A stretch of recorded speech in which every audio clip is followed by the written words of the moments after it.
What if the smallest act of kindness could save a life? Why should you care? Because sometimes, the way we treat the most vulnerable says everything about who we are and what kind of world we want to live in. The night air was thick, humming with the tension of an oncoming storm, as if the world itself was holding its breath. Rain battered the quiet back roads outside Maple Falls, a tiny town Riley Bennett thought she'd left behind forever. She was gripping the steering wheel, eyes straining to follow the yellow lines that flickered through her headlights. Her wipers struggled against the downpour. It was almost midnight, but sleep was the last thing on her mind. The move back home, the old house she'd inherited from her grandmother, the empty rooms, all of it had set her nerves on edge. A sudden crack of lightning revealed a tree branch sprawled across the road ahead, forcing Riley to slam on the brakes. Tires slid in the mud, her heart pounding. The car skidded to a halt. "Great.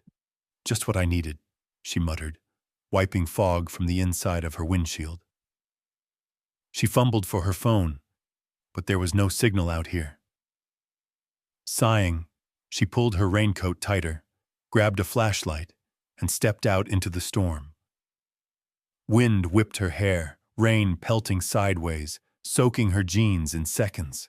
She dragged the heavy branch, boots sinking into the mud, cursing softly under her breath. That's when she heard it, a low, guttural whine, barely audible over the storm, but insistent enough to stop her in her tracks. She swung her flashlight toward the sound.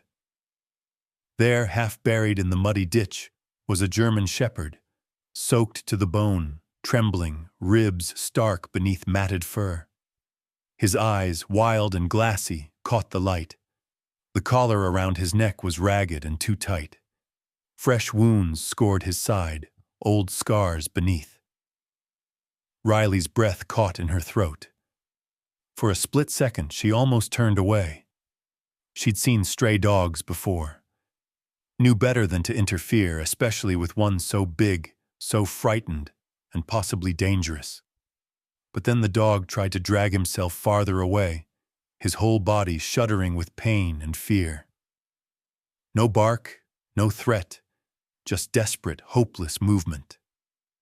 A car tore by behind her, splashing through a puddle. No one stopped. No one ever stopped. Riley hesitated. She remembered stories her grandmother used to tell her about kindness and second chances, how you never know what someone's gone through just by looking at them. Gritting her teeth, Riley crouched down, trying to keep her voice steady. "Hey there, buddy. It's okay. I'm not going to hurt you." The dog's ears pinned back. He bared his teeth, more warning than menace. His whole body shrank, tail pressed tight against his belly. Riley's heart squeezed. He looked like he'd been waiting for the next blow.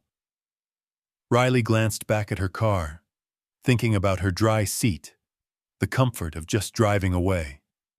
But something inside her refused. Not tonight. Not after everything she'd run from. Instead of reaching for the dog, she sat down right there in the mud, the rain soaking through her coat, her jeans sticking to her skin. She spoke softly, steady and low.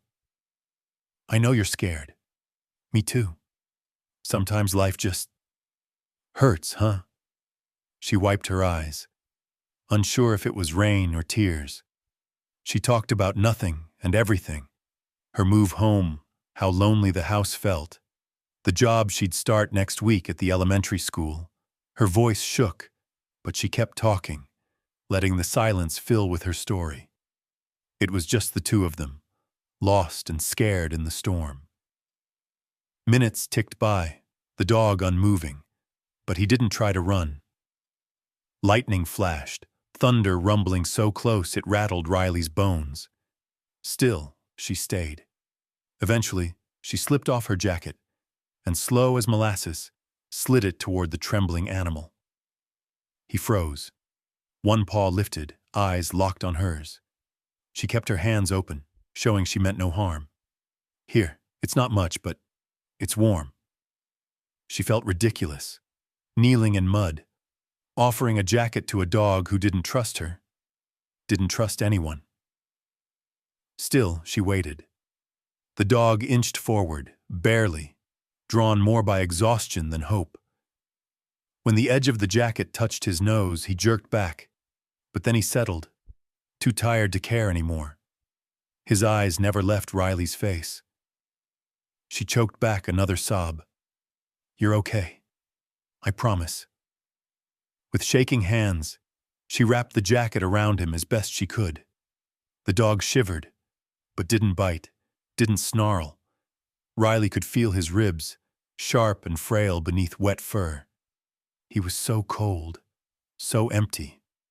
A branch snapped behind her, and the dog flinched. Riley's heart pounded.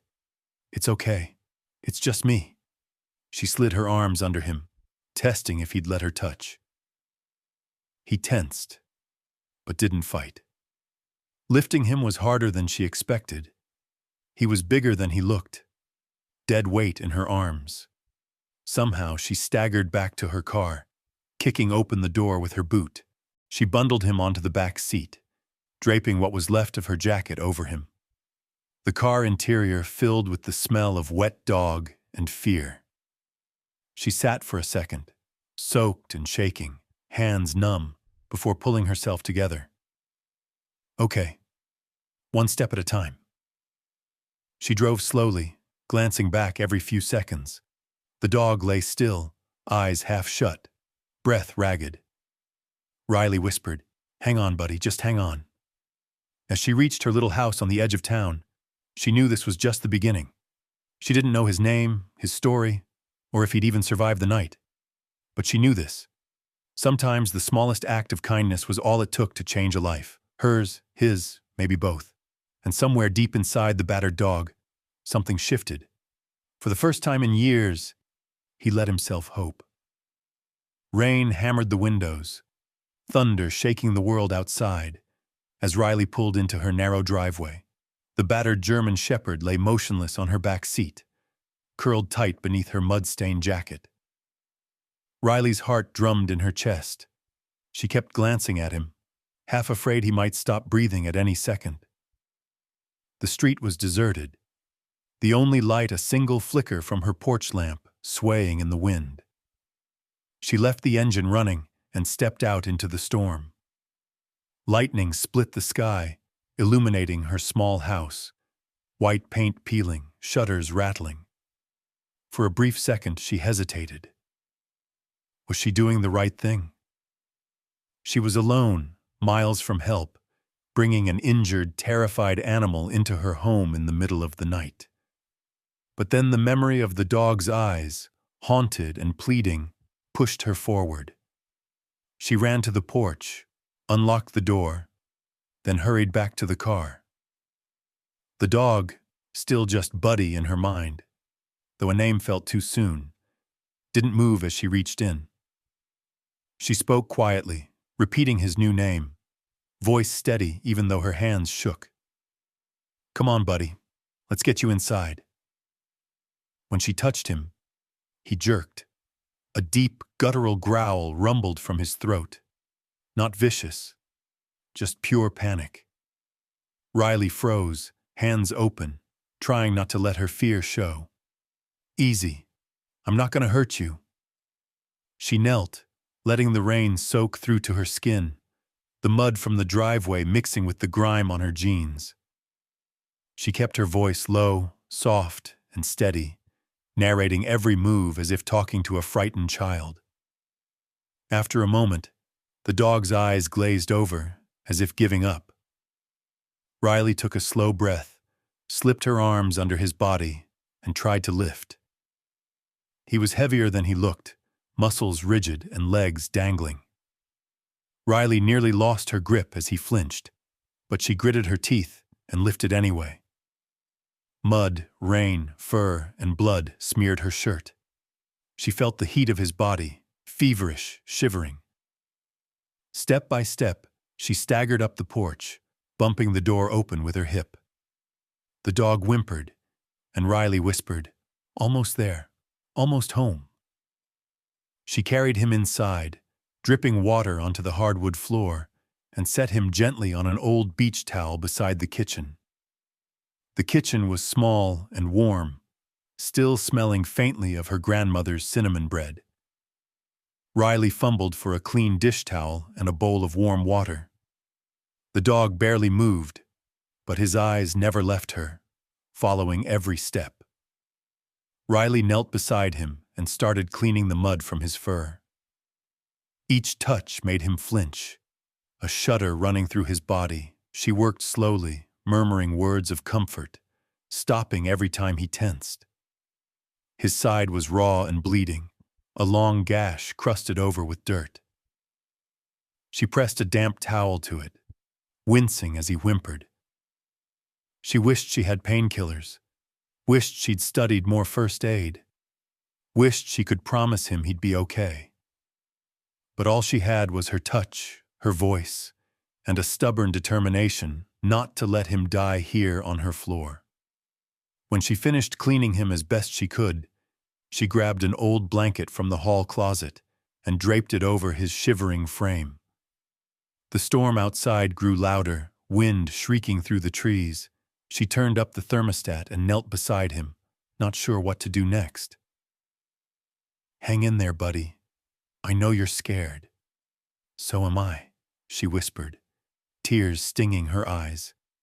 She had to try to get some food and water into him. She filled a small bowl with lukewarm water and slid it toward him. He didn't move. She tried again with a handful of leftover chicken, breaking it into tiny pieces, placing it near his nose. Nothing. His eyes stayed on her, wild and empty. Riley's own fear grew sharper. Was he too far gone? Had she only brought him home to die in comfort? She couldn't stand the thought, but she also couldn't force him to eat or drink. Instead, she sat beside him, silent except for the storm's roar, watching for any sign of life. After what felt like hours, Riley noticed his breathing even out, the trembling slowing. She took the chance to call the local vet, Dr. Mark Evans, leaving a desperate message. "It's Riley Bennett. I found a hurt dog in the storm. He's in bad shape. Please, if you get this, call me back." She hung up, her fingers icy, and returned to the dog's side. Her mind churned. Had she done the right thing? What if he bit her? What if he was contagious? What if he just slipped away while she was asleep? She shook off the doubts and settled herself on the floor, curling her knees to her chest, blanket pulled tight. She started talking again, telling him stories about her childhood, about coming home to Maple Falls, about the students she'd meet when school started next week. Her voice was a lifeline. If not for him, then for herself. Outside, the wind howled. Inside, time stood still. The storm made the little kitchen feel like an island cut off from the rest of the world. The only proof of life was the soft, slow rise and fall of the dog's chest. At some point, Riley drifted into a half-sleep, her head resting on her knees, the dog only inches away. Every time he whimpered, she reached out a hand, not to touch, just to let him know she was there. She whispered comfort into the darkness, her voice steady even as her heart quaked. Around 3 a.m., the phone rang. Riley jolted awake, grabbing it on the first ring. Dr. Evans's voice was groggy but concerned. "Riley, you still got that dog?" "Yes," she whispered. "He's alive, but just barely. Keep him warm. Offer water, but don't force it. I'll come by first thing in the morning. You did good, Riley. Most folks would have just kept driving." She thanked him, relief washing over her, then turned back to the dog.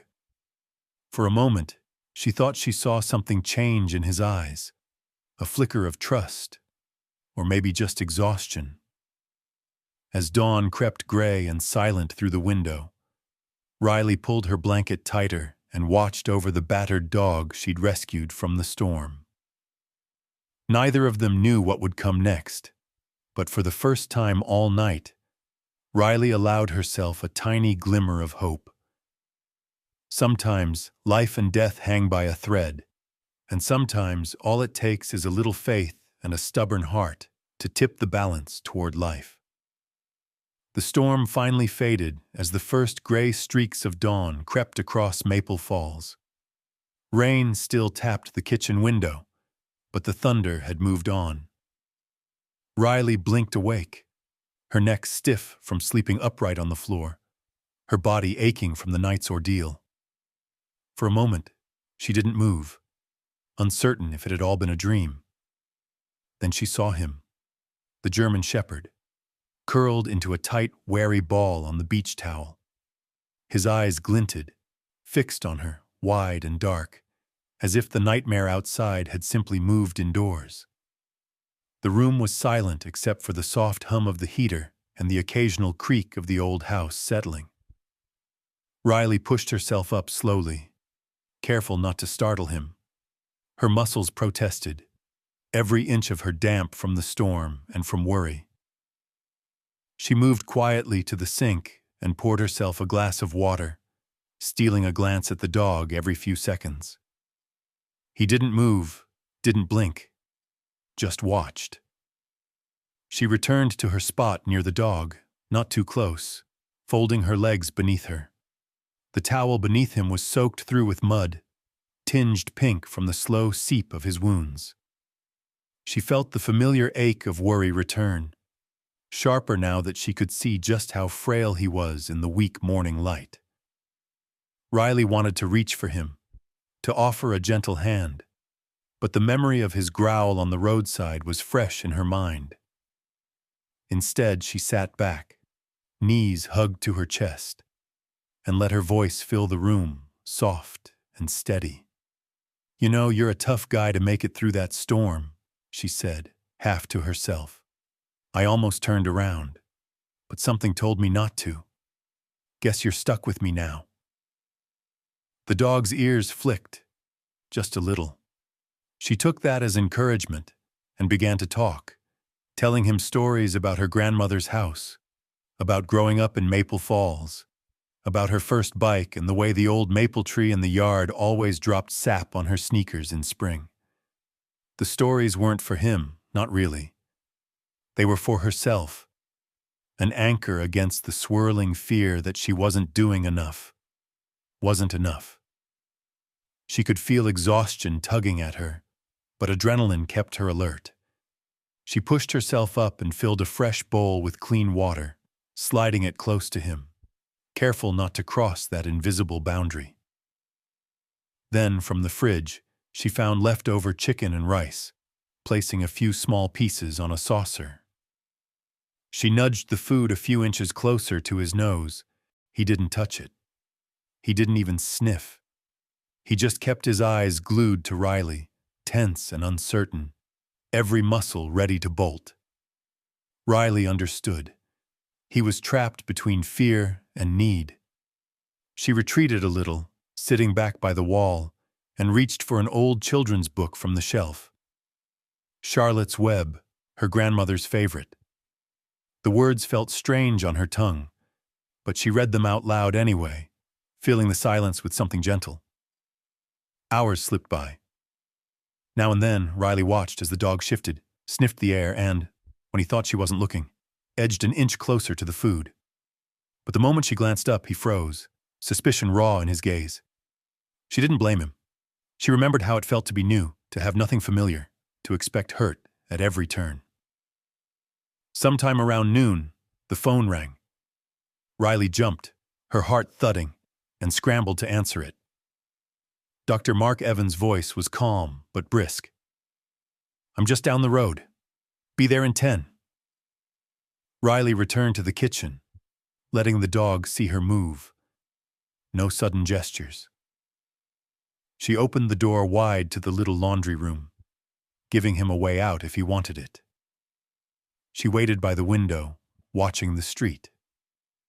When Dr. Evans's old Subaru rumbled up, Riley opened the door before he could knock. Mark was in his 50s, with kind blue eyes and hands that had stitched up half the animals in Maple Falls. He carried his vet bag like a briefcase. He paused at the threshold, scanning the room. "He's over there," Riley whispered. Mark crouched low, speaking in that slow, practiced way animals seem to trust.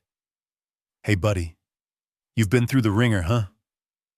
The dog growled, a soft, warning rumble, but didn't move. Mark stayed at a distance, letting the dog sniff his scent. After a long minute, he gently set down his bag and took out a handful of treats. "Let's see if we can't be friends." He tossed one close, then another, each a little nearer. The dog watched, nostrils flaring, but hunger hadn't won yet. Mark eyed Riley. "How'd you find him?" She told him the story, voice low, not leaving out her own fear and doubt. Mark nodded, glancing at the wounds, the old scars crossing the dog's side. "He's been through more than one rough patch. Years of neglect, if I had to guess. Some of these wounds are old. He's learned not to trust." "Can you help him?" Riley asked, fighting the panic rising in her chest. "I'll do what I can, but it's up to him too."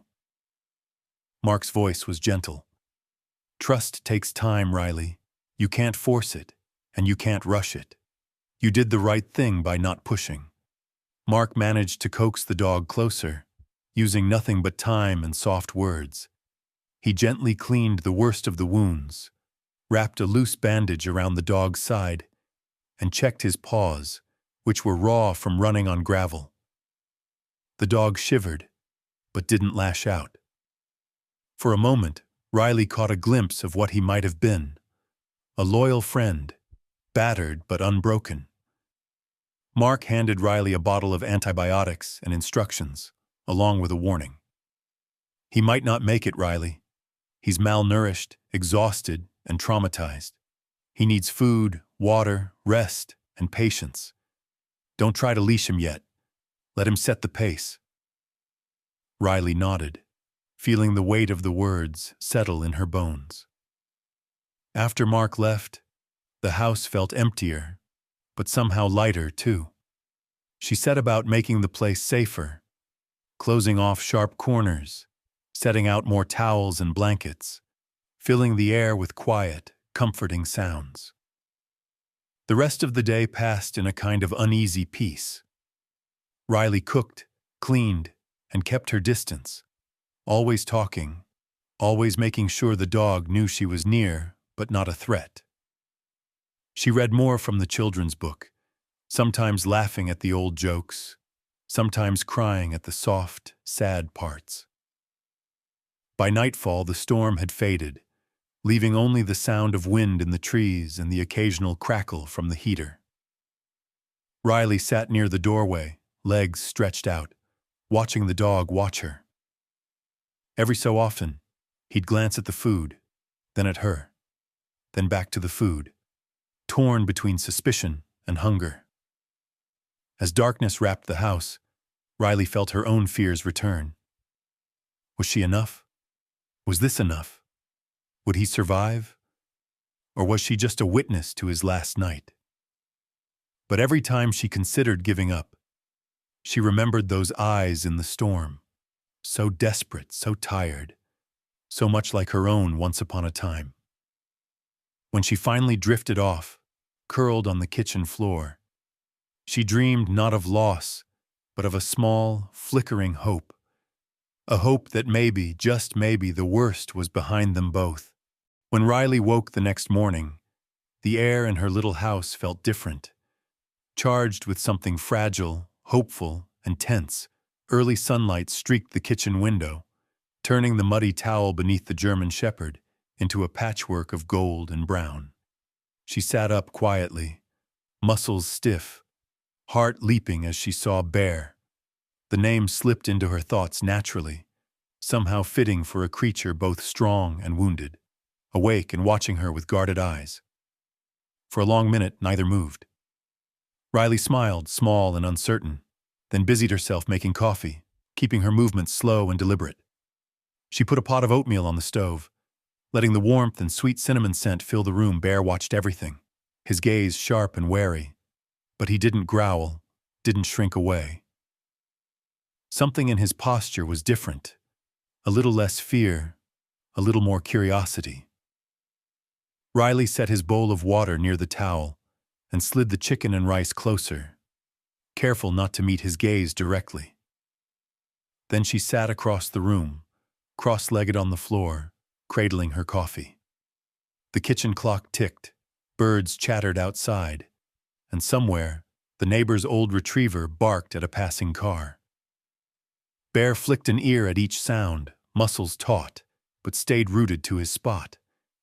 Minutes ticked by. The aroma of food must have been too much. Bear crept forward, neck stretched, eyes never leaving Riley. He nudged the bowl, sniffed, then, very slowly, took a small bite. He chewed, swallowing hard, every muscle ready to flee. Riley exhaled, relief loosening the knot in her chest. She resisted the urge to cheer or clap. Instead, she sipped her coffee and murmured softly, "That's it. Take your time, buddy." He finished half the food, licked the bowl, then retreated to the edge of the towel, eyes heavy with exhaustion but glinting with something new. Hunger. Not just for food, but for safety. Riley spent the morning tending to quiet chores, always within Bear's sight but never pressing closer. She opened the back door to let in a breeze, the scent of wet grass drifting in. Bear looked toward the door, then at her, torn between curiosity and wariness. He didn't move. Around mid-morning, Riley called Dr. Mark Evans to update him. Mark listened patiently, then asked, "Is he eating? Drinking?" "Yes, finally. A little. Still won't let me touch him, though." "That's normal," Mark replied. "Give him space. Let him decide when he's ready. No leashes, no grabbing. He's got to learn you're not like the others." Riley thanked him, heart a little steadier with the reassurance.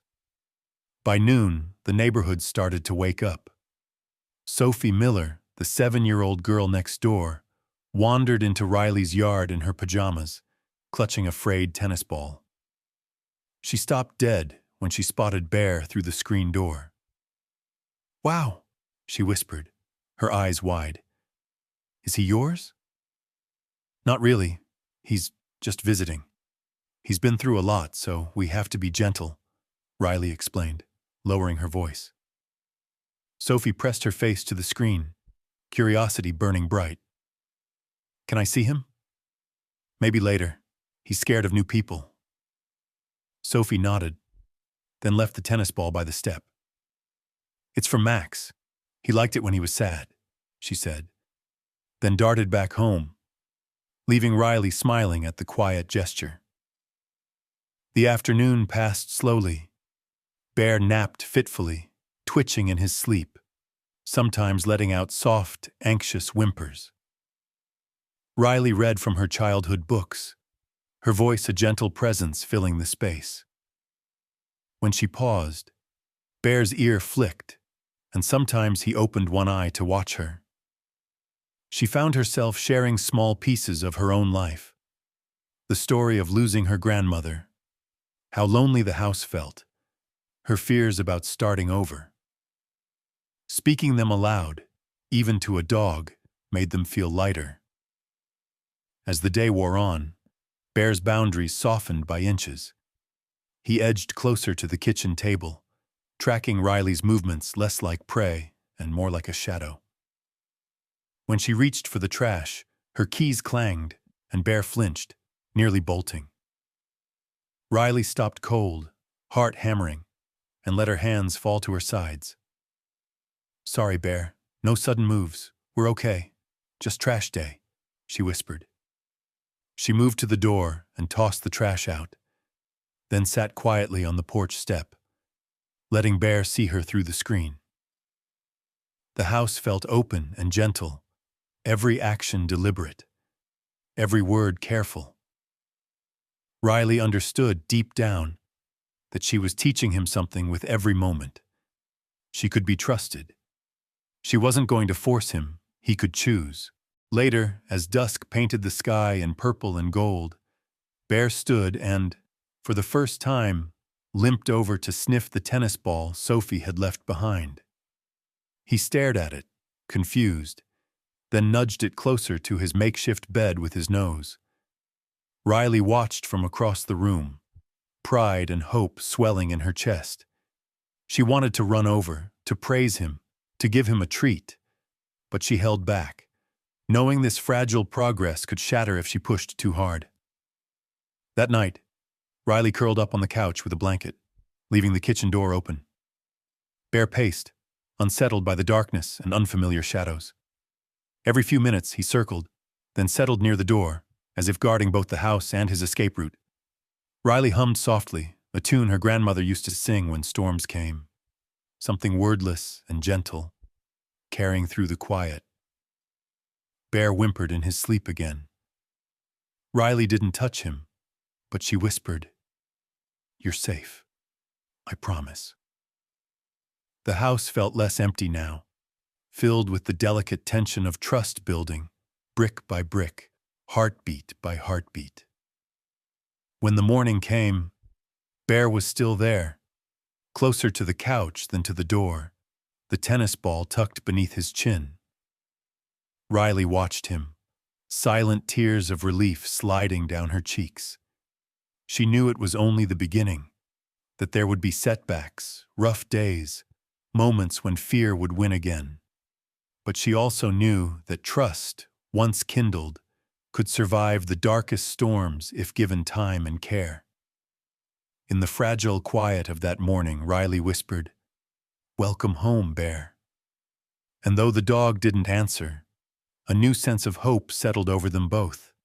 A promise, silent but unbreakable, that neither was alone anymore. The days following Bear's rescue unfolded slowly, like a cautious dance.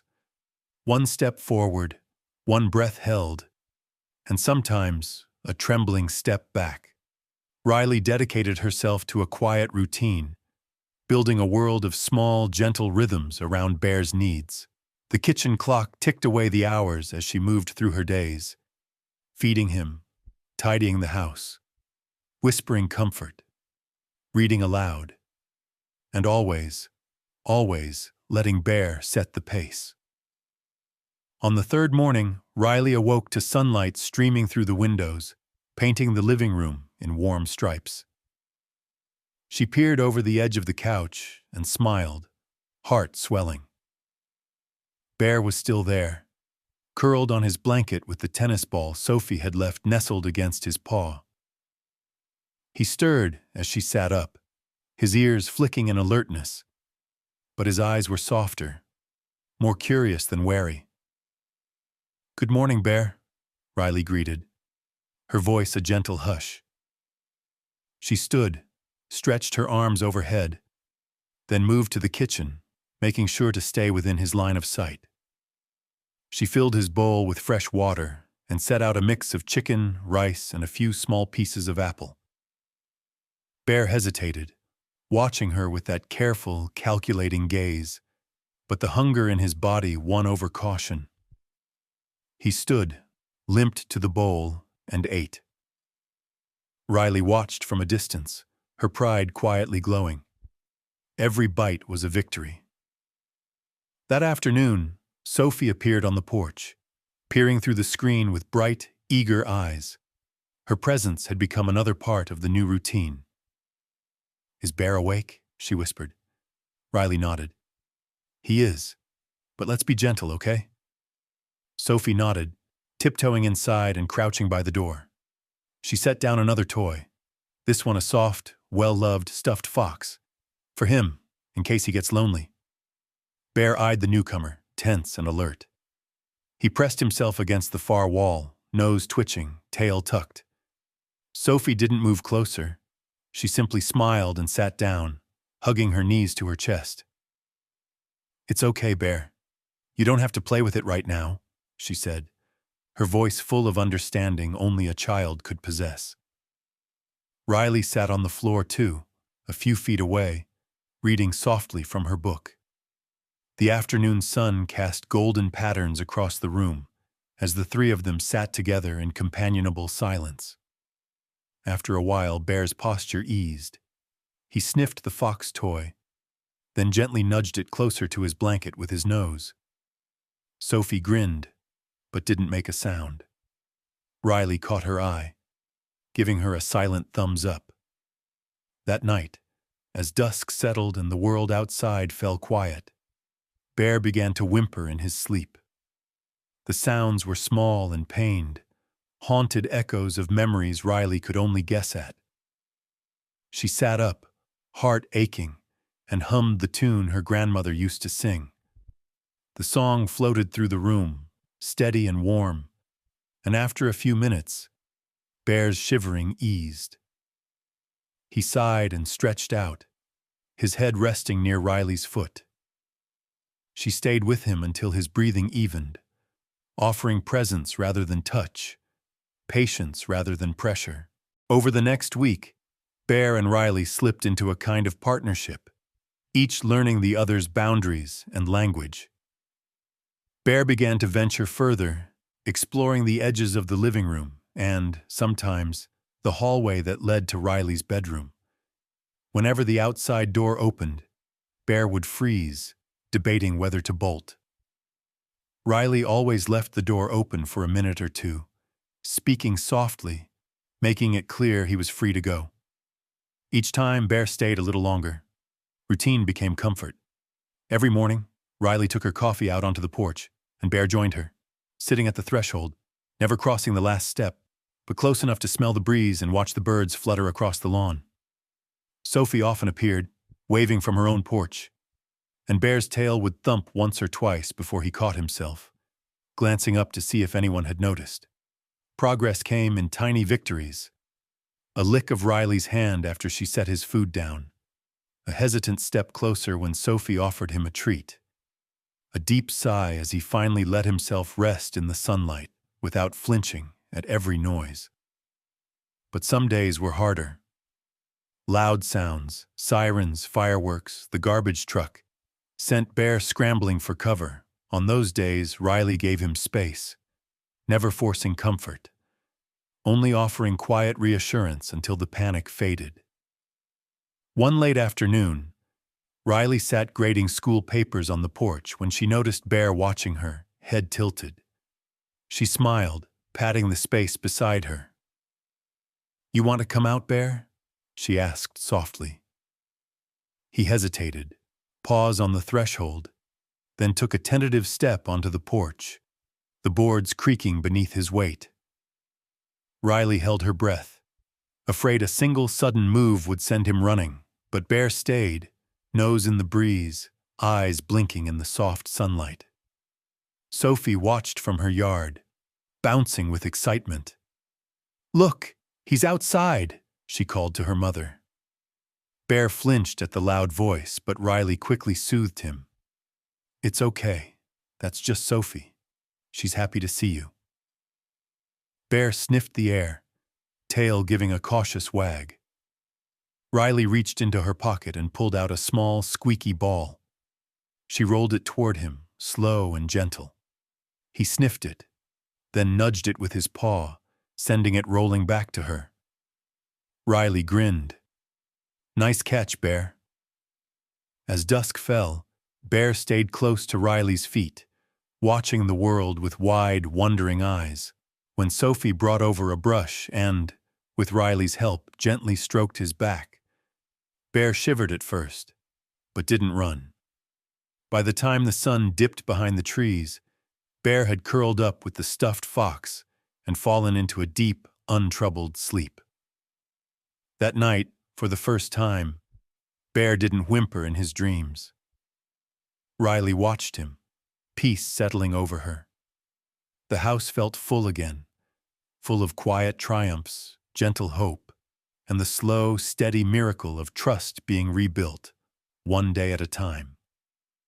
Riley wrote in her journal before bed, reflecting on the transformation she was witnessing, not just in Bear, but in herself.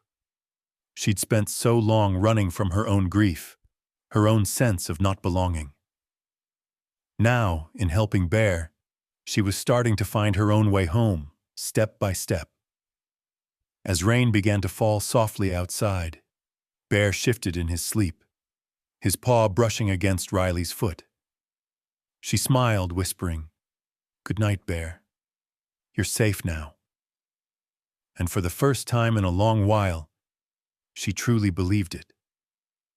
The new week began with sunlight, warm, golden, streaking across the floors and walls of Riley's little house. It seemed like the world was trying to make up for the endless storm, and for once both Riley and Bear basked in the brightness. Bear had settled into a gentle routine: breakfast by the kitchen door, long naps in the sun, slow steps onto the porch, and sometimes, after much coaxing, a few steps out into the yard.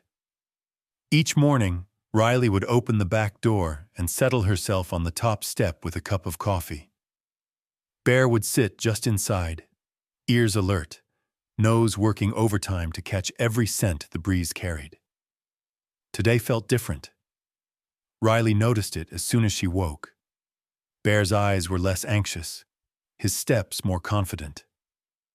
When she set his bowl outside, on the porch itself, he followed with only a moment's hesitation, tail low but wagging gently. "Look at you, Bear," Riley said with a grin. "Brave boy." Bear took a tentative step onto the porch, then another. Riley stayed still, giving him space. Sophie, as always, watched from her yard, waving shyly, but not daring to call out just yet. The quiet was fragile. Every move, every sound seemed magnified. Riley could almost feel Bear's heartbeat in the air, the way tension and hope tangled in the morning sun. Suddenly, the peaceful silence was shattered by the sharp, mechanical clatter of the garbage truck grinding up the street. The engine's roar and the crash of bins jolted Bear. He froze, every muscle tight, ears pinned flat. For a heartbeat, Riley hoped he would stay, that maybe he was ready, but then Bear bolted, scrambling down the porch steps and into the overgrown backyard, eyes wide, tail tucked. "Bear!" Riley called, but she remembered Mark's advice. Don't chase, don't shout. She sat right where she was, on the top step, her coffee forgotten, hands clasped tight in her lap. "It's okay, Bear. I'm right here," she called softly, letting her voice float on the air like a promise. She resisted every instinct to run after him. Minutes passed. Slow, agonizing minutes, the kind that stretch and twist in the pit of your stomach. Sophie tiptoed over, kneeling beside Riley, her face anxious. "Will he come back?" "I hope so," Riley whispered, not trusting herself to say more. They waited. The garbage truck rattled away. Birds slowly returned to the trees. The world righted itself inch by inch. After nearly an hour, Riley saw a flash of movement near the edge of the bushes.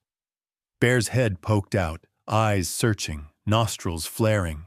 He crept forward, one careful paw at a time, his whole body humming with uncertainty. Riley didn't move. She kept her eyes forward, gaze soft and unfocused, just as she'd read in books about building trust with fearful animals. She spoke again, her voice steady. "It's safe, Bear. I never left." Finally, Bear made his way back to the porch, belly nearly scraping the boards, tail still low but wagging just a little. When he reached Riley, he sat down beside her, leaning ever so slightly against her leg.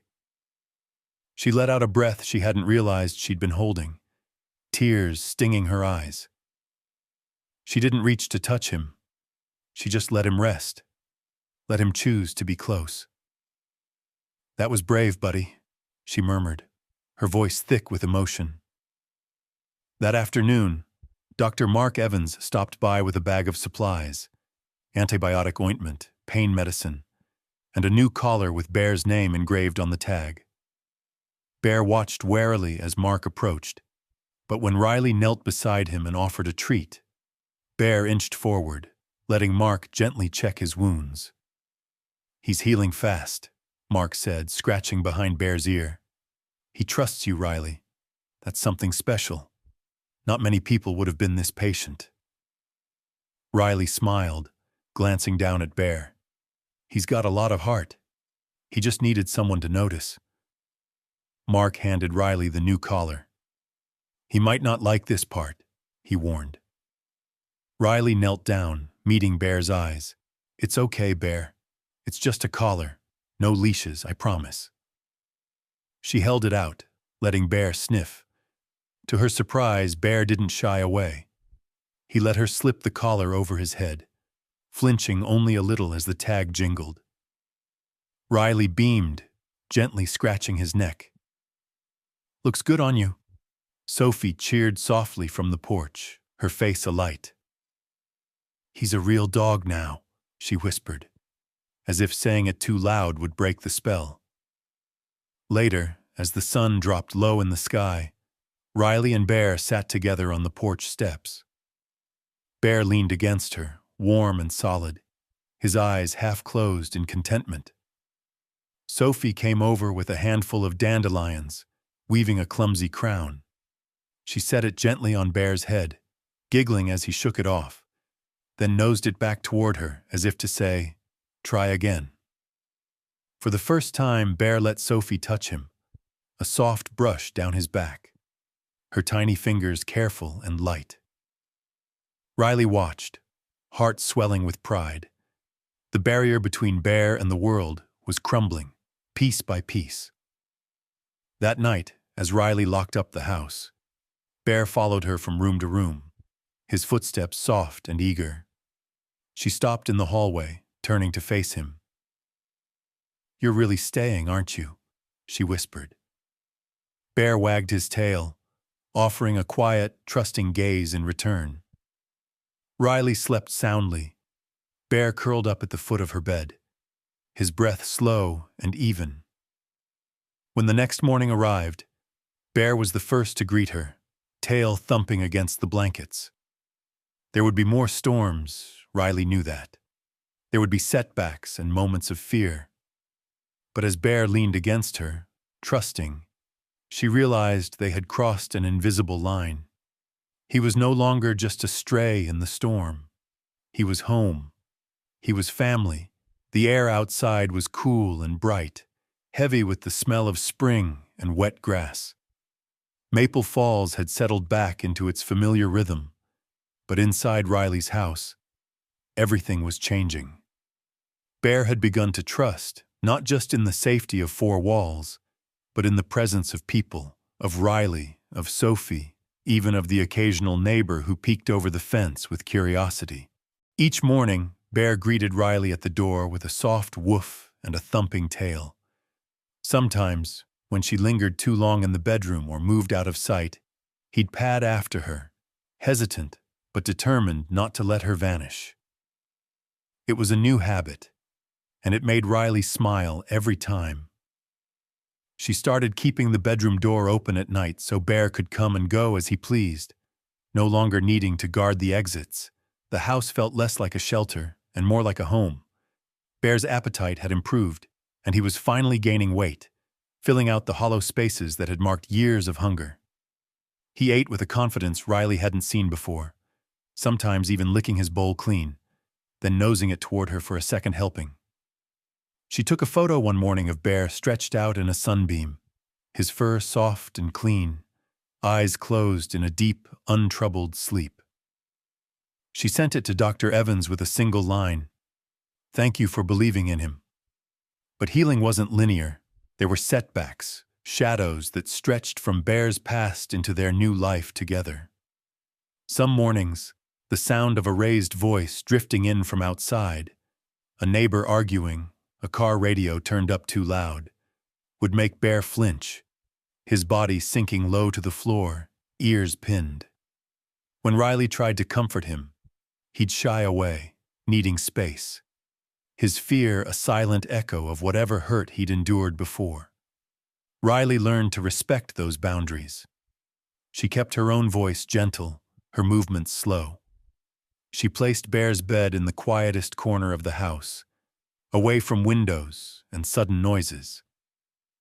Over time, he began to choose that spot less and less, preferring to rest closer to her, sometimes with his head on her foot, sometimes curled up beside Sophie when she visited after school.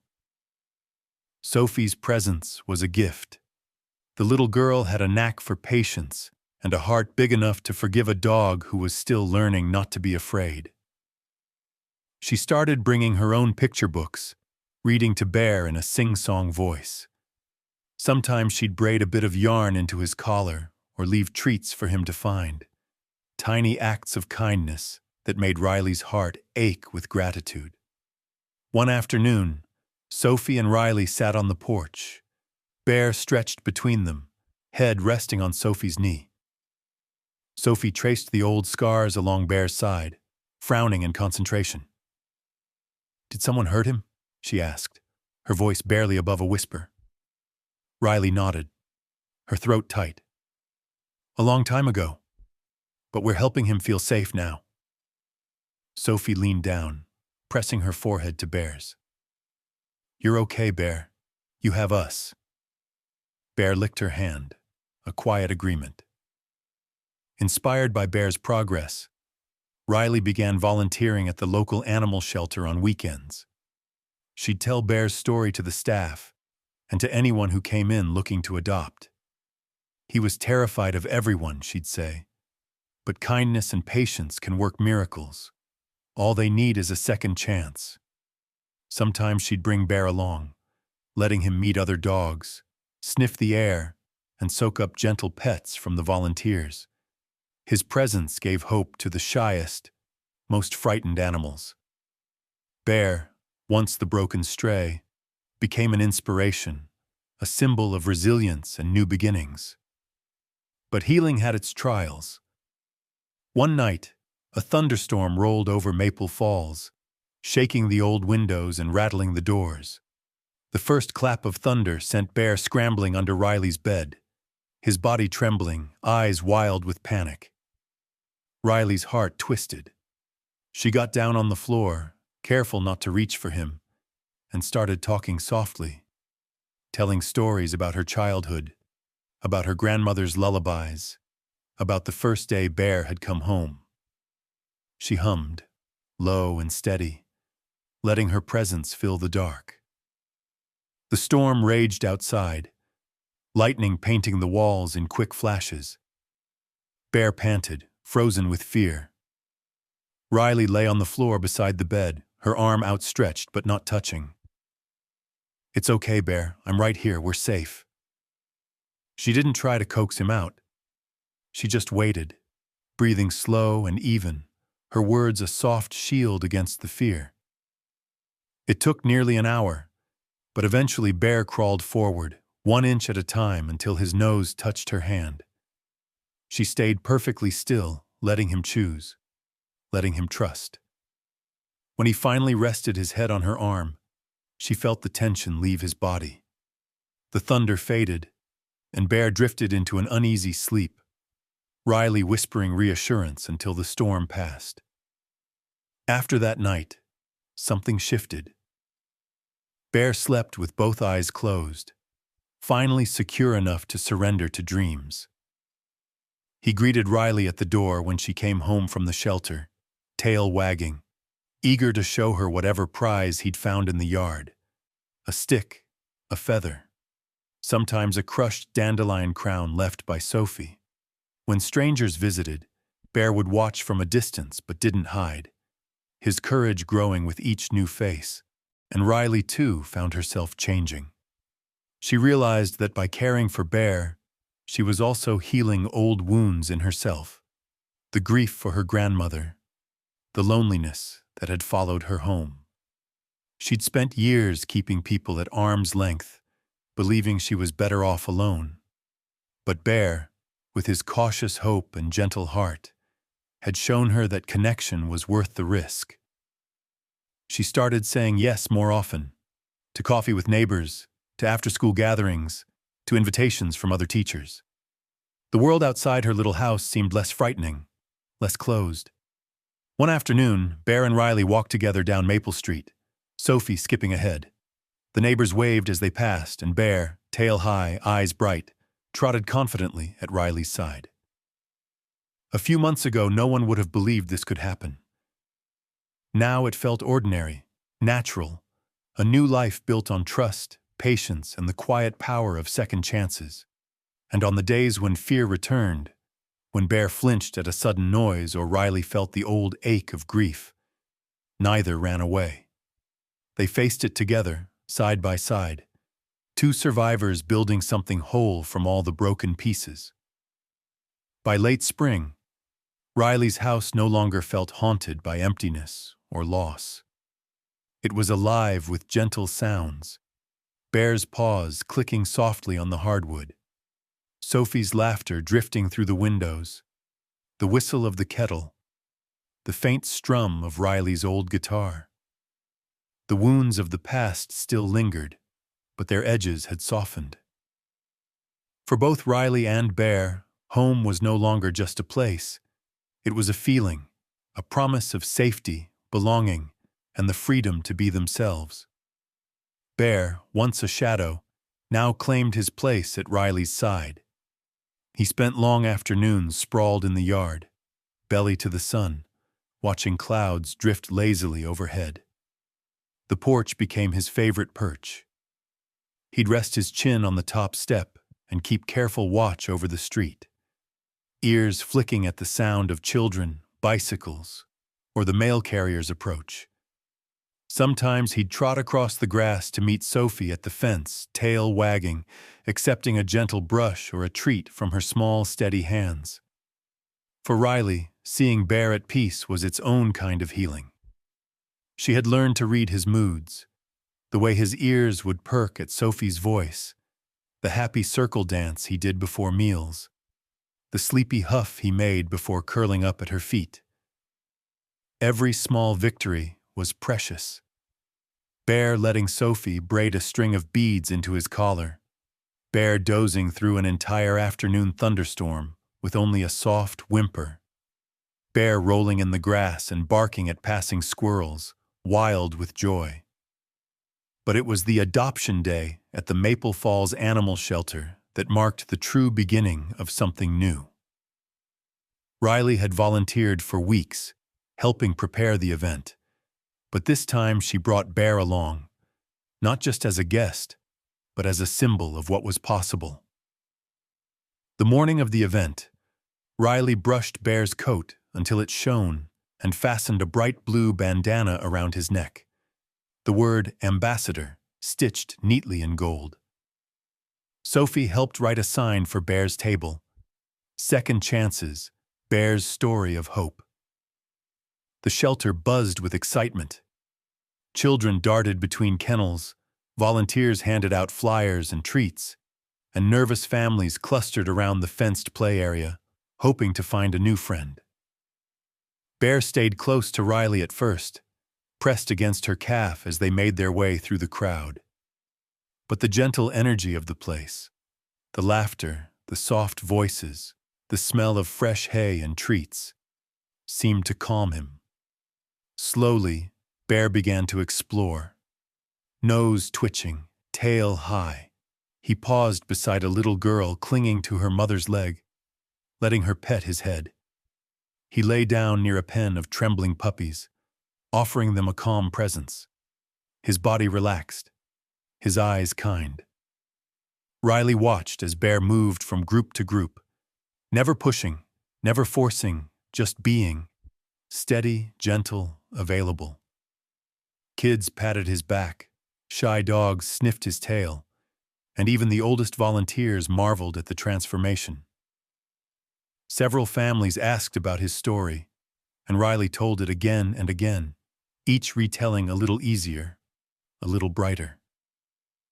He was broken, she'd say, but he learned to trust. He taught me that anyone can heal, if they're given a real chance. Sophie ran around the event, proudly declaring, "That's Bear. He's my friend, and he wasn't always this happy. He was scared, but now he helps other dogs feel brave." By midday, the shelter was buzzing. 3 dogs were adopted before lunch, then 2 more by afternoon. A shy, elderly beagle found a home with a retired couple who'd lost their last dog the year before. A nervous shepherd mix went home with a teenager who sat with him for an hour, whispering secrets and promises. Riley's heart soared with every match, every new beginning. It was as if Bear's courage was contagious, hope spreading from one pair of hands to another. At the end of the day, as volunteers cleaned up and the sun slanted low, Bear lay in the grass, panting happily. Riley knelt beside him, scratching behind his ears. "You did good today, Bear. You helped a lot of hearts open up." Bear licked her hand, eyes shining. Sophie ran over, holding a ribbon. "Bear gets a prize too," she cried, tying it around his collar, "for being the bravest and the kindest." The staff gathered around, taking photos, hugging Riley, offering Bear an extra biscuit or two. Dr. Evans arrived and ruffled Bear's fur. "I always knew you were special," he said, winking at Riley. "Not every dog gets a second chance, but every dog deserves one." That evening, back home, Riley and Bear sat on the porch as twilight crept in. Sophie curled up beside them, her head on Riley's shoulder. The neighborhood glowed with porch lights and fireflies, the air filled with the smell of grass and the distant sound of a radio. Riley looked at Bear, no longer just a survivor, but a teacher, a friend, a beacon for others lost in the dark. She felt a wave of gratitude, not just for him, but for everything he'd brought into her life. Courage, trust, laughter, and a sense of purpose she'd thought she'd lost forever. As Bear drifted off to sleep, his head heavy in Riley's lap, she whispered, "Thank you for finding me, Bear. You're home, and so am I." And in that quiet moment, with Sophie's hand in hers and Bear's steady breathing beside her, Riley understood that home wasn't just a roof or a street address. It was where you were loved, where you could heal, and where you could begin again. The days after Adoption Day settled into a peaceful, golden routine. Bear had become more than Riley's dog. He was a neighbor's delight, Sophie's steadfast friend, the shelter's unofficial mascot, and most of all, a daily reminder of the power of patience and love. The house that once felt too big now buzzed with warmth. Even the neighbors noticed. "You two look like you've always belonged together," Mrs. Pierce told Riley one morning, as Bear played fetch with Sophie in the yard. But for Riley, the lesson went deeper than companionship. Every quiet moment, every slow step Bear took toward trust, taught her something about healing, about what it truly meant to rescue, and to be rescued in return. One Saturday, the local community center hosted a kindness festival with games, food, and an adoption booth sponsored by the shelter. The event was Riley's idea. She wanted to share Bear's story, to show that kindness wasn't just a one-time act, but a lifelong practice. She spent the morning tying blue balloons to tables, arranging photos of Bear's journey, a trembling, mud-caked stray, the first hesitant days, his first sunbeam nap, and finally, the proud ambassador in his blue bandana. Bear trotted at her side, unfazed by the crowds. Sophie joined them, carrying a stack of flyers. "Can I help hand these out?" she asked. Riley nodded, kneeling to hug her. "You're the best helper I could ask for." The festival was full of laughter and bustle. Children painted rocks for the garden. Volunteers passed out homemade cookies. A local band played cheerful tunes. But the busiest spot was Bear's table. People gathered to pet him, to listen as Riley shared his story. She spoke honestly, never hiding the hard parts. "Kindness heals, but only if it's patient," Riley told the crowd. "When Bear came to me, he didn't trust anyone. It took weeks before he let me touch him, and months before he felt safe sleeping through the night. I couldn't rush him. I had to meet him where he was, every single day. A woman with a shy, trembling terrier asked, "Did he ever go back to the way he was?" Riley smiled. The scars never fully disappear. Even now, Bear sometimes flinches at loud voices or hides when there's a storm. But every day, he trusts a little more. That's the beauty of second chances.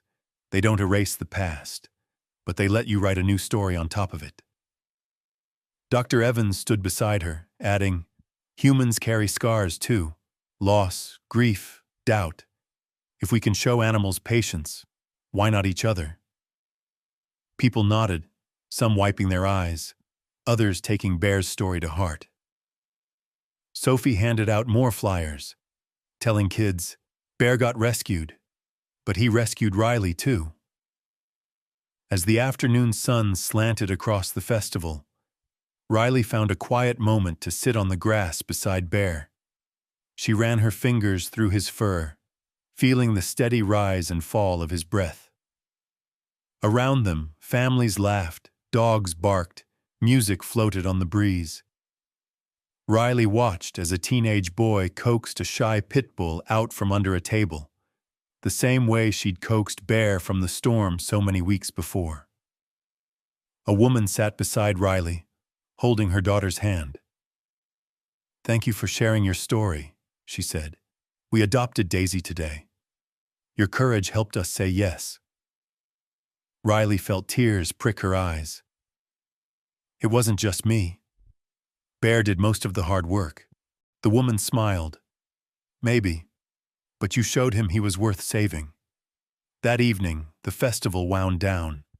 The shelter volunteers packed up their tables, families walked home with new dogs, and the neighborhood glowed with the energy of connection. Bear, tired but happy, curled at Riley's feet. Sophie sat nearby, sketching Bear's portrait in colored chalk. Riley's thoughts wandered.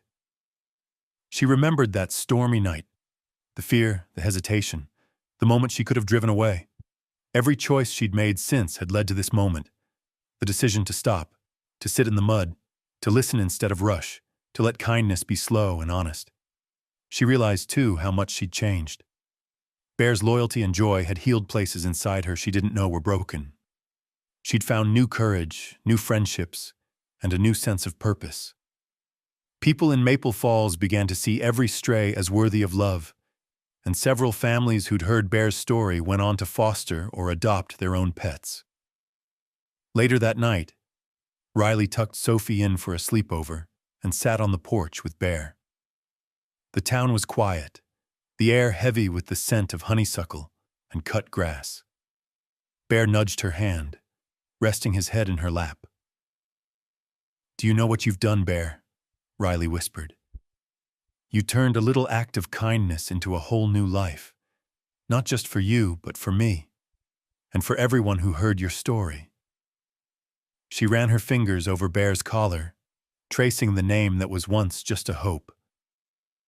"We all need second chances, don't we?" she said softly. Bear wagged his tail, as if he understood. Looking up at the stars, Riley realized rescue wasn't a one-sided story. Every day, every choice, whether it was stopping for a lost dog in the rain or forgiving someone for a past hurt, created ripples that changed lives. In saving Bear, she'd saved herself too. She'd discovered that the real power of kindness wasn't just in healing the broken, but in transforming everyone it touched. When she closed her eyes that night, Riley felt a peace she hadn't known in years. Bear slept at her feet, Sophie snuggled on the couch, and the house breathed with gentle dreams. Kindness, she realized, was the real miracle, a lesson she'd carry with her forever. Months had passed since that first stormy night, and in Maple Falls, the seasons turned slow and steady, painting the trees in gold, green, and then a wash of soft gray. The little house at the end of Oak Street felt different now, as if kindness had seeped into the floorboards and lingered in every corner. Riley no longer woke to emptiness, but to the soft sound of Bear's paws padding down the hall, or the sleepy weight of his head resting on her feet as dawn crept through the window. Bear had become more than a dog with a second chance. He was a presence, a gentle ambassador, whose story had traveled through the neighborhood, into classrooms, and even beyond Maple Falls. Kids who'd once hurried past Riley's yard now stopped to greet Bear, their laughter mingling with Sophie's cheerful voice. Even shy or anxious children, the ones who'd kept to themselves at school, would sit quietly beside Bear, running their fingers through his soft fur and feeling, maybe for the first time, that they belonged somewhere too. Riley made it a tradition to walk Bear to the school every Thursday afternoon, where he'd visit her classroom for kindness hour. The students would gather around, sometimes in a tight circle, sometimes scattered in pairs, each eager for a turn to pet Bear or read him a story. Riley would open each session with words she believed more with every passing day. Sometimes, the bravest thing you can do is trust again. And sometimes, the kindest thing is simply to stop and help. If you ever doubt what difference you can make, remember Bear. Healing is possible, and second chances are real for all of us. Bear would settle among the children, calm and steady, even when the room grew noisy or a book was dropped with a bang. Some kids, sensing his calm, would confess their own fears and secrets, missing a parent, struggling to make friends, feeling alone. Riley watched as Bear offered his silent comfort, steady and non-judgmental. For many, that small act of trust, a dog resting his head on their lap or wagging his tail when they entered, was the first step toward believing things could get better. But Bear's impact rippled far beyond the classroom. On weekends, Riley and Bear volunteered at the shelter's new outreach program. They visited nursing homes, where Bear would rest his chin on the knees of residents, listening as they shared stories of their own lost pets, or of the homes and families they remembered. Bear's presence brought quiet joy and connection, even to those who spoke very little. The shelter honored Bear with a plaque, hung beside the main entrance. No one is ever too broken for love. Bear, Maple Falls Kindness Ambassador. Sophie, who had started as a shy little neighbor, grew braver with every visit. She helped organize supply drives for the shelter, and even stood in front of her class to tell Bear's story, voice strong and sure. She'd gone from whispering to strangers to introducing herself proudly. "I'm Sophie, and Bear's my friend." The neighborhood itself began to shift. Fences were mended, but gates left open. People checked on each other more often, stopping to chat or bring soup to a sick neighbor. More families fostered dogs or cats from the shelter, inspired by Riley and Bear's journey. On rainy nights, porch lights stayed on just a little longer, a silent invitation for anyone or any stray animal caught in the storm. One autumn afternoon, Riley paused in front of the shelter's new mural. It showed Bear in the rain, a gentle hand reaching down, and the words, "Every act of kindness creates ripples. Be someone's second chance." She blinked back tears, feeling the weight of those words.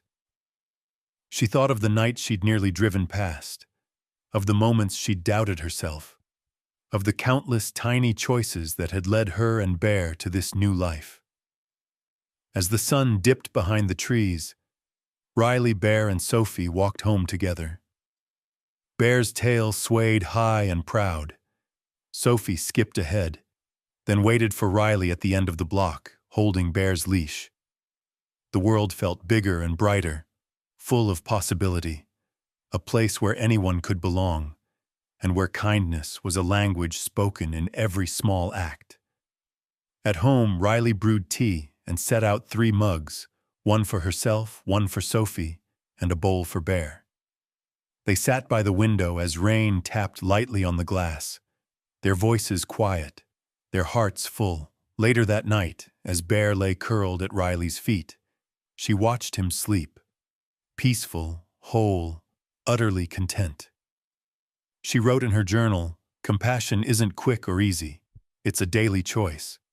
Healing takes two, patience and willingness to try. Every act of kindness creates ripples that can change a life and a community." Bear shifted in his sleep, letting out a contented sigh. Riley reached down and stroked his fur, grateful for every hard night and hopeful morning, for every lesson learned and love given. As thunder rumbled softly in the distance, Bear only flicked an ear, then settled deeper into dreams. Riley smiled, knowing that storms would come and go, but the life they'd built, earned by courage, patience, and love, would weather anything. And so, in the warm glow of their little house, with Bear safe at her feet and Sophie snuggled beside her, Riley whispered, "Thank you for trusting again, Bear. Thank you for showing all of us that second chances are real." Outside, the rain fell. Inside, kindness lived on, one quiet miracle at a time.